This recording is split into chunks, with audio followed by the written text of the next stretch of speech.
Hey guys and girls, it's Blackjack with 396 Guitars. We're back with the Ibanez 4-string part 2.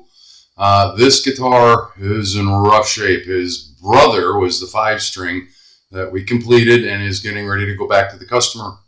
It's the same customer that owns this guitar. He picked it up on the cheap. I've tested most of the electronics and tightened up a few things on it, but we're going to start this video as part 2. Taking it apart. We have new tuner machines that are going in it. I have to remove the bridge and restore it, as well as clean the entire guitar. I haven't really been able to play it because it's in such rough shape. But we're going to do our regular thing on it, and it's going to get a new set of strings and the full Monty, basically. If there's anything else that pops up electronically, well, then we'll deal with that as it comes. Remember, if you dig what I'm doing, like and subscribe. We're in Fort Lauderdale, Florida. Let's get to work. So you can see today's victim, these strings are going to go bye-bye, so let's just get them off of there. These tuner are going to go bye-bye. You can see one is missing. It came in with one broken one. I sourced out some pretty good ones. We're not putting the top shelf stuff on this guitar. Just the tuning machines alone were $100 for top shelf, insert favorite brand name. We are using, there's always good, better, best. We are using the better ones, not the entry-level ones, not the best ones, but the better ones, the ones in the middle. And I have used those products before, and by the way, they are good. I'm not going to say the name. You know what they are. Let's just get these gacked up old strings off. Yeah, all of these tuners are really wonky, really wonky. I just want to get down to the bare bones so we can start cleaning this guitar and get ready for the next step, which is damn. Because damn, it's in rough shape. And that's where the rubber hits the road. That's a big part of how your instrument sounds. And we need to take it off. I need to take all of the saddles out and deep clean that thing. I may even take it to the bench grinder and clean it up that way. All right, come out of there, you. Why are you not using the...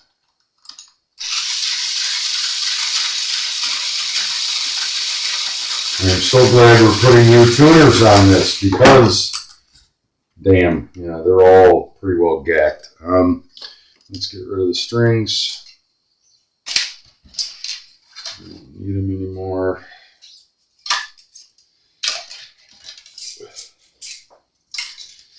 I'm going to just put some regular Ernie balls on here.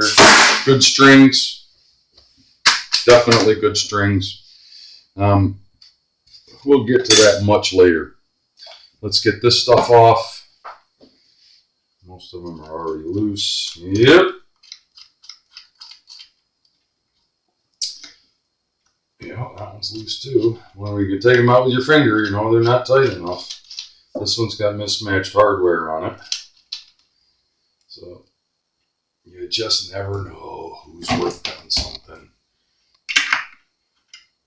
It was almost finger loose. I'm not going to put those on right away because I want to clean the headstock. And we're going to do the cleanup first. And I'm going to, now that I have all the string tension off, I'm going to put it in a straight condition. It's sort of in a back bow, so I don't think it needs to be that far. Let's release it a little bit. I guess, just like everything, it's a 4mm. Go to the left, we'll relax it. In other words, go like that. If you go to the right, it will put a back bow in it. And that little turn that I just did was all it needed. And it's got plenty of adjustment left. So in the time that this guitar is in a static state, you want the neck as flat as possible. You don't want it sitting in a back bow or relaxed is even worse. Let's get these tuners off and shit can them, because they're all mismatched. There's a chrome and a black, and the bushings are all pretty much shot on them. These type, the bushings definitely wear out. Not my favorite kind. Not the worst, but not my favorite kind. I actually have them on my Thunderbird. But not my favorite kind. The key to keeping them and lasting long is to make sure that you lube them every once in a while, right there where the bushing is. Not the bushing that goes through the headstock. The bushing, that's the wrong screw in there. See, you never know what you're going to find. Got the wrong screw jammed through there, which tore up all the threads. I'll have to source new screws. There's a rubber seal and nylon bushings here. And if you just put, every once in a while, just put a little drop of lube, little oil, little 3-in-1 oil in there, and they'll last so much longer. You let them get dry, like this one's missing the rubber seal, and they go, oh, that's loose, so they start tightening up the end. That's just to give you the right amount of drag on the gear. That's not what that's for. This one's, again, missing not only the rubber bushing, but the rubber seal, but the whole nylon bushing is missing. So these things, and one is chrome, two of them are smoked black, and the one that was broken that came off was black. So we're putting a set of black ones on. Messy garbage. Sometimes I save this sort of stuff because you never know when it'll come in handy, but yeah, they're even different sizes, mismatched. Look at that. See, you never know what you're going to find. Mismatched size. And I'll bet dollars to donuts.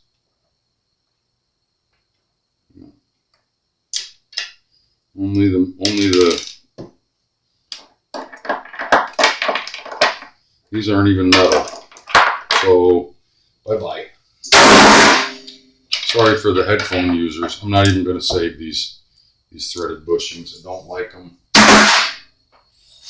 Washers, you never know when you can use them. They're going to go into the washer bin. Sorry for my bald head. The screws, I'm going to keep them, but I don't know. There's my 4-string. The screws go in there. There's the other broken bushing that we took off. And that's got even another different type of threaded bushing that goes in. So that one's going to go bye-bye. Let's get rid of that. I'm going to keep all these little washers. Washers I always save. Usually threaded bushings like this I save, but man, these are, I just don't like them. They're cheap. Don't need them. Not going to use them. Alright, so now we can clean. It's not terribly dirty. We've got some leftover tape glue on the body. I am not going to go to the length of cleaning that off. Sorry to my customer, but that's where I start peeling paint, and I'm not going to do that. Of course, a piece of tape holding the battery in.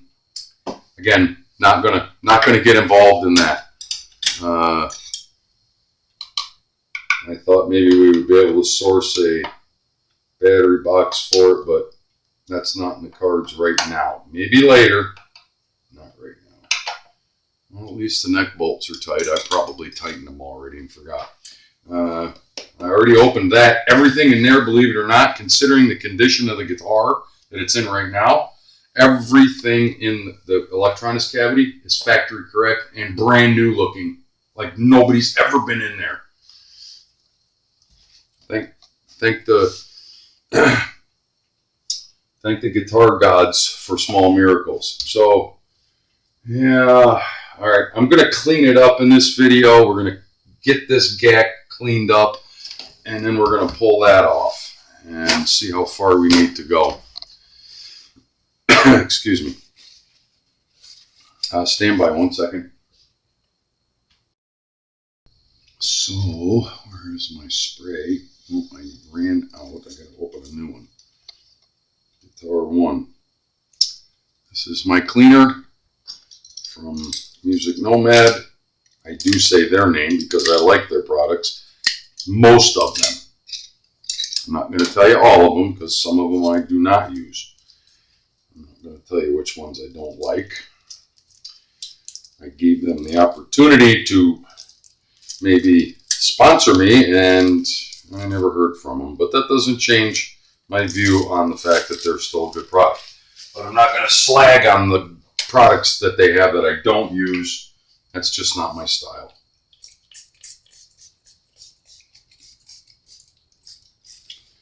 And again, all we're doing is cleaning up here.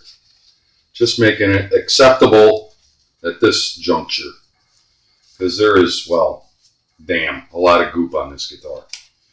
And this stuff usually will loosen it and get it off unless it's really bad.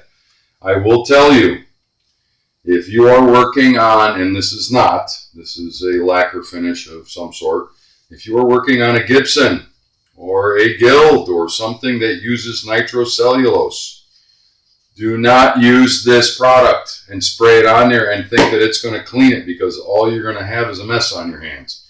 So be extra careful. If it's a new guitar and it hasn't been sitting around for 100 years and you're using this from day one on a new Gibson, say Les Paul, you're going to be golden. But if you let wax buildup get on your nitrocellulose finish and start using that stuff, all it's going to do is make a mess. And good luck with that. The first time it happened to me, I freaked out. I was on my own Thunderbird bass guitar, and I learned there's a different product you have to use. Guitar polish. This stuff is amazing. If you're using a nitrocellulose finish and you got something that looks like it's burned into the paint, it's not. It's wax buildup.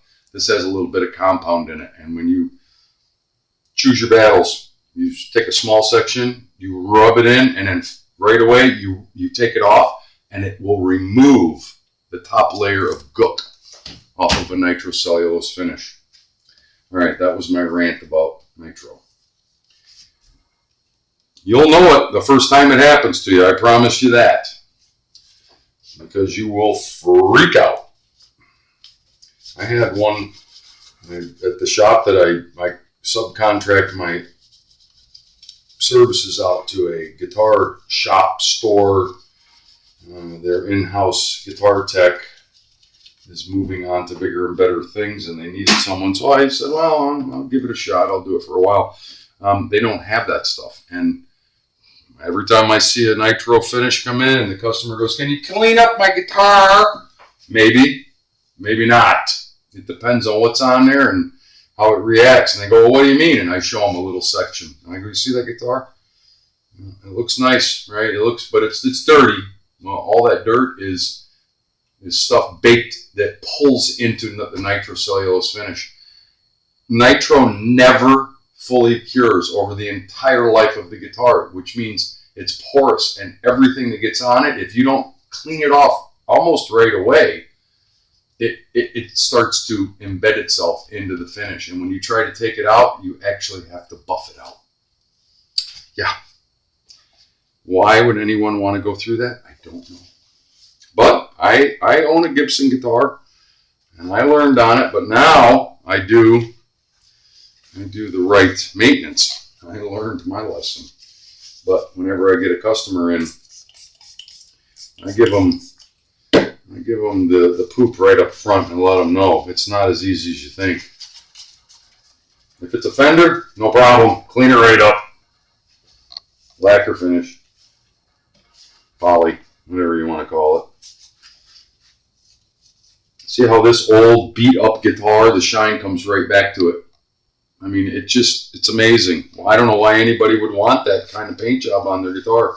Oh, it ages better over time. I don't care about that. I care about how the guitar sounds and how I can make it look and maintain it easily. Does that make any sense? Are you with me, folks? All right, so for all this guitar has been through, I gotta say, not bad. It's cleaning up pretty easily and pretty quickly. So it'll give me more time to spend on the real problem, which is going to be, damn. So, did I get that? I did not do the back of the neck yet. See? Pay attention. Pay attention.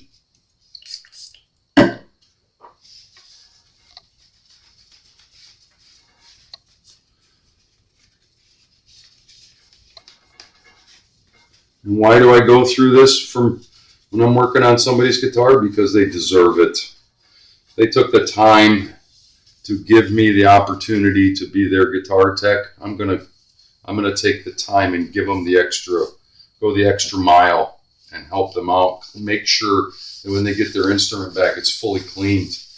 Do I charge a little bit for that? It depends. If it's really bad, yeah. Like this one, you saw how long it took to kind of clean this guitar for the most part.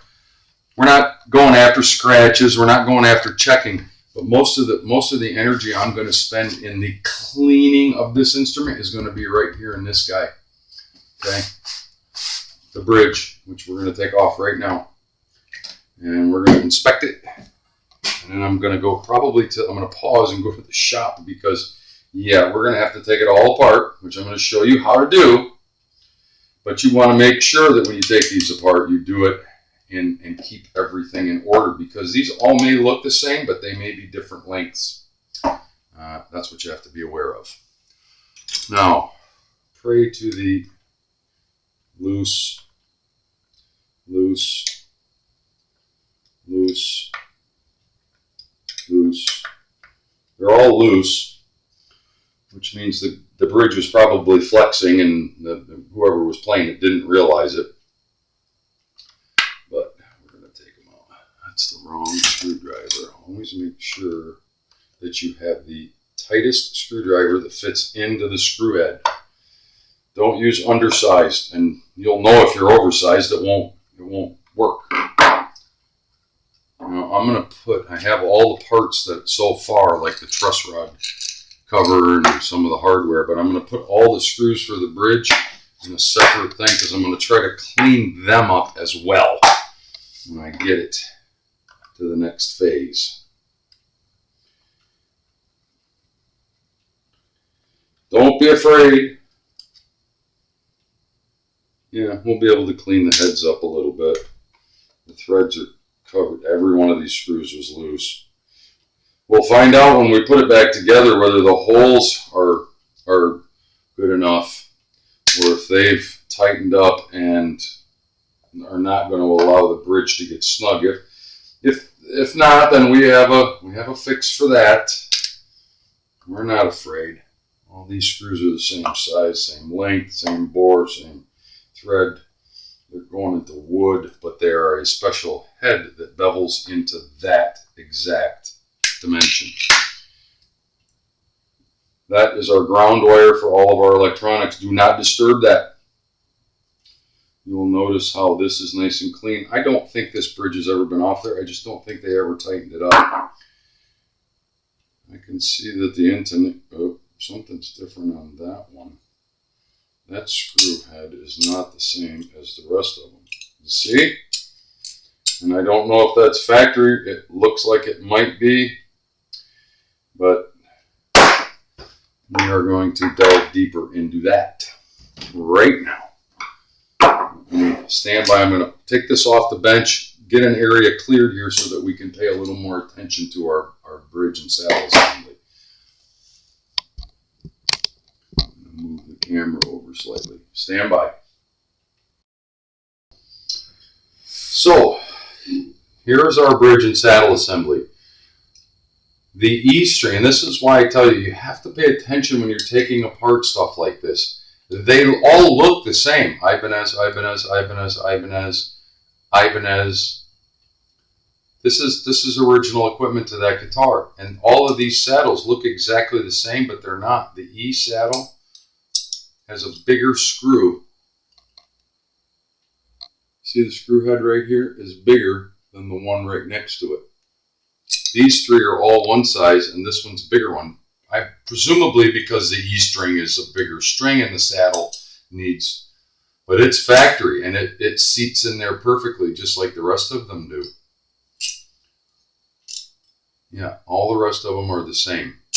So we're going to take them out. I'm going to number them 1, 2, 3, 4 so that they go back in. This is this measurement this way. This is the back of the guitar where your strap attaches to the back of the body. This measurement moving the saddle in and out this way is your intonation setting.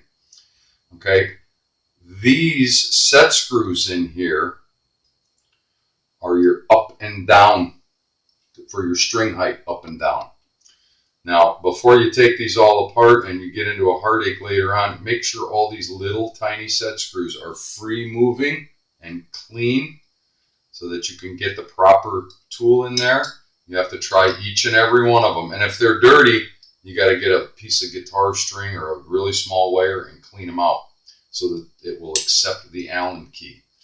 And that's how you set. Now, I see some rust and corrosion down here. I don't think that'll be a problem because I'm going to spray the daylights out of it with some oil. I'm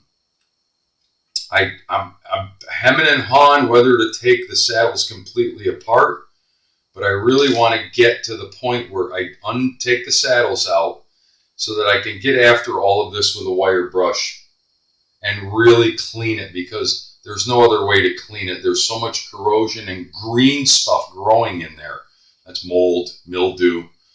I'd really like to clean it up. I can't change the tarnish on it so much, and I'm not willing to go that far. I could get a buff wheel and really go. I could spend hours and hours and hours just on this. But what I am going to do is clean it up really nice and make it look as the best it can possibly look and operate exactly how it's supposed to operate.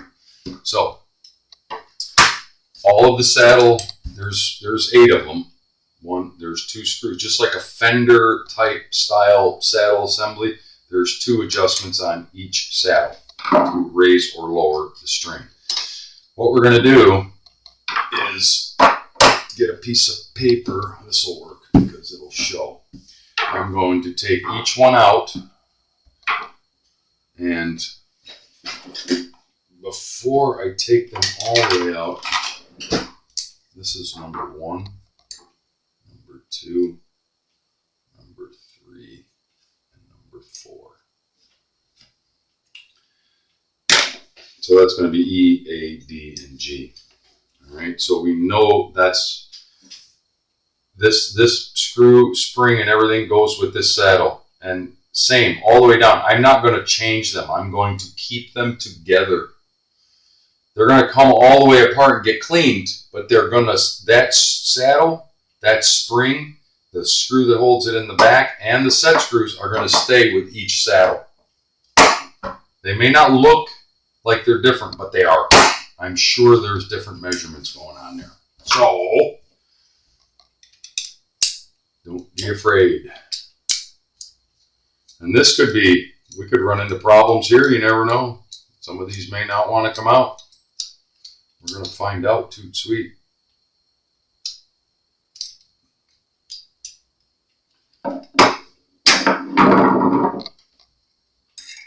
Here's your spring, saddle.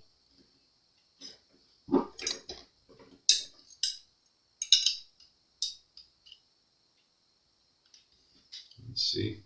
Now all of a sudden the screw doesn't want to come out of there. There we go. See, once we clean all that up and get that hook in there cleaned up, that screw is going to go back and forth easily like it's supposed to. So this is E. A. D. And G. Now, I highly recommend that you lay them out like this. You will see why as you go along. If you don't do this, you're going to learn the hard way why you should have. And the only way to get under all this stuff and really clean it properly is to go through this exercise. So cleaning it is going to be, I'm going to save the rest of this. We're going to end this video here. See the rust in there? You can see the discoloration. That's what I want to clean up. That's all. And it's going to make for a much better end result for the customer and the playing experience and the mechanics of how the guitar works. So we're going to end this here. I'm going to keep this all lined up. I'm going to get this opened up, get it cleaned within an inch of its life. And you know what? I'm going to pause while I get this all cleaned up and come back. It may not hold. I may have to do a part 3, but at least I can get that part finished and get back on the guitar. So stand by. So yeah, you can see I went and I cleaned this girl within an inch of her life. And wow, big difference. You know, the chrome came right back and popped. There is some tarnishing that will not go away. You could just sit on a wheel with some compound and go at it for hours, but what's the point? I got most of the pitting off. It's going to look like brand new on the guitar. I'm in the process of putting the saddles back together. I washed and scrubbed each saddle with a toothbrush and a wire brush. When I put them back together, I'm going to put a little drop of 3-in-1 oil right down in there in each saddle screw. I did not take them out because that can be a heartache if you do that, and that's where they cross-thread when you try to put them back in. So they're all working. They're going to get a little dollop of oil, and we'll be right back. I'll get all this put together. We're going to put it back in the guitar. Stand by. So to round out this part 2, we've cleaned and reassembled. I showed you most of that. It came back to life. I mean, this thing will adjust up beautifully. Make sure your ground wire is sitting in its little pocket. It's a Fender style ground system. Even with active, this is very common. The ground wire comes up, it hits the bottom of the bridge, and you screw it into just make sure that it stays in its little indentation, which is right there, and screw it down.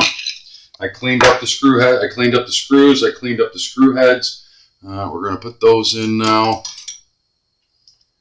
Make sure we've got the right screwdriver.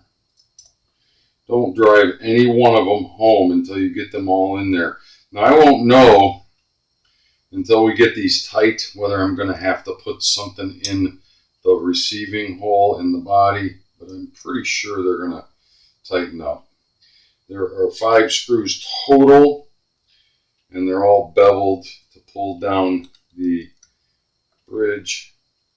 What you want to do is get at the seat, get them all started.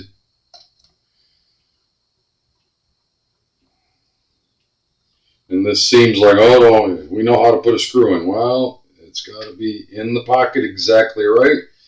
And when the bevel goes in, each screw when the bevel goes in, it actually squares up the bridge. So just go slow. Pay attention. You know my mantra. Less is more. Let's see if they're going to tighten up.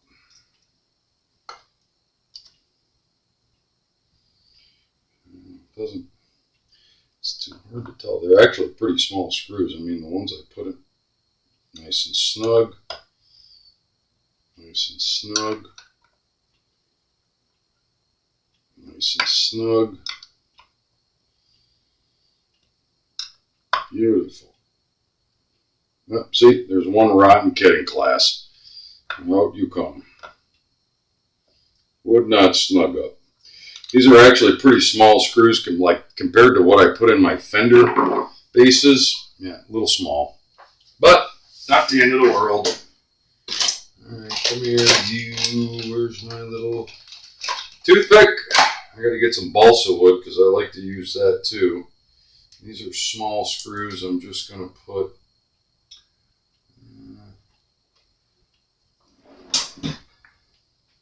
That should be enough. Drop that in there. Get that back in there. And that little piece of toothpick, well, I lied, was not enough.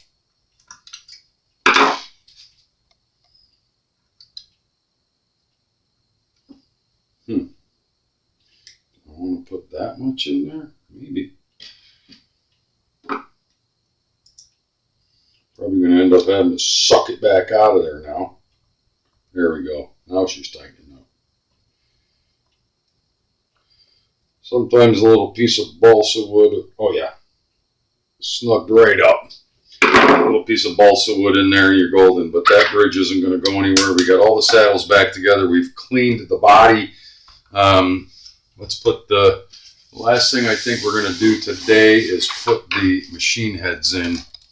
And this video is going to be a little long-winded, but I want to get to cleaning it up and restringing it and doing the setup in the final video. So it'll be a part 3.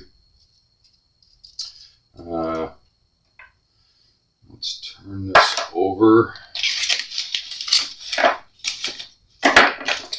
Comes with new bushings and it comes with new screws, which I love.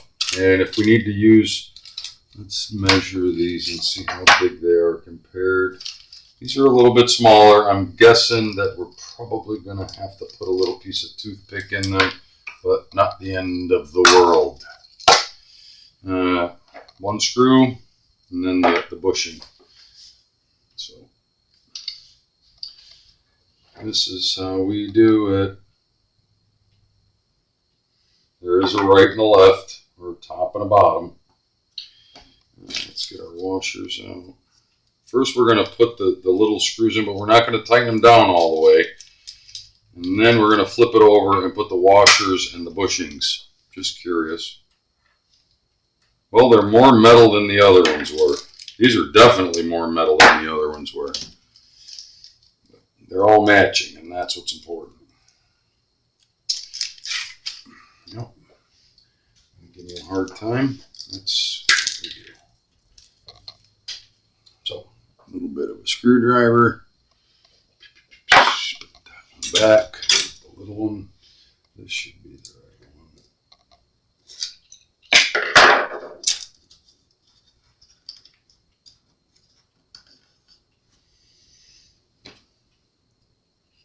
Oh yeah. And all you're going to do, I know my hand is covering the shot, but you put the little screw in first. Don't drive it all the way home. Just get it to where it's snug, and it feels like it's pulling up nicely. So I like that. And that's it. Now, when we get to the other side, then leave it a little bit loose. Like I said, don't go all the way home with it. Because when we get to the other side, which I'm going to show you right now, this is what you have. Now that's showing through. You have a washer and a threaded bushing. Now, be mindful. I'm going to check this. Be mindful. Sometimes these washers are beveled. If they are, there is a top and a bottom. This one is not. So we're golden. You take your threaded bushing, put it over that, put the washer, get it lined up, and do this with your fingers. Don't put a wrench on it right away or a socket. Do it with your fingers first. Go all the way until it gets down to where it's hitting the top of the headstock. We're going to tighten them up all at once. So in other words, all we're doing is putting them on there first. Screw in the bottom, washer, bushing. Get it snug with your fingers. We're going to drive everything home all at once. So pause. I'm going to put the rest of them in. Stand by. Okay, this is going to wrap up this video. They're all in there. 15 millimeters is what the nut size is. And you know my mantra, you don't need to put a wrench on that. You're finger tight. Just hold the socket, get it snug, and give it a little bit of a turn. Get it snug, give it a little bit of a turn. That's all it needs. You're not driving a Harley Davidson here. This is not going to vibrate loose. Okay? Flip it over.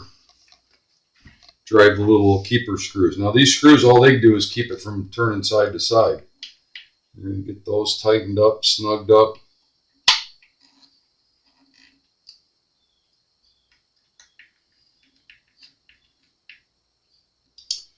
And if you can read the brand, that's what I put in there. And I have used these tuners before. I do not mind them. They're good. Actually, they're better. Good is entry level, better is middle, best is, all right, you want to stick a crowbar in your wallet and get ready to take it up the wazoo because they're going to be expensive. These look great and they're going to work perfectly and they match. It's the beautiful, the black on black headstock. I love that. That's going to look so cool with the strings on. Okay, that's it for today. We did a lot of work. I know it's a little bit of a long video. Thanks for hanging in there. We're going to do a part 3 on this guitar because we still have to finish cleaning and dressing the frets and the fretboard. Then we have to string it and do the setup on it. So there is going to be a part 3. You know how I do. Blackjack with 396 guitars. If you dig what I'm doing, please like and subscribe. Click on the buttons. Do whatever you got to do. We're in Fort Lauderdale, Florida. 396guitars.com. We would love to work on your instrument. We'll talk soon. And the camera lottery. Bye-bye.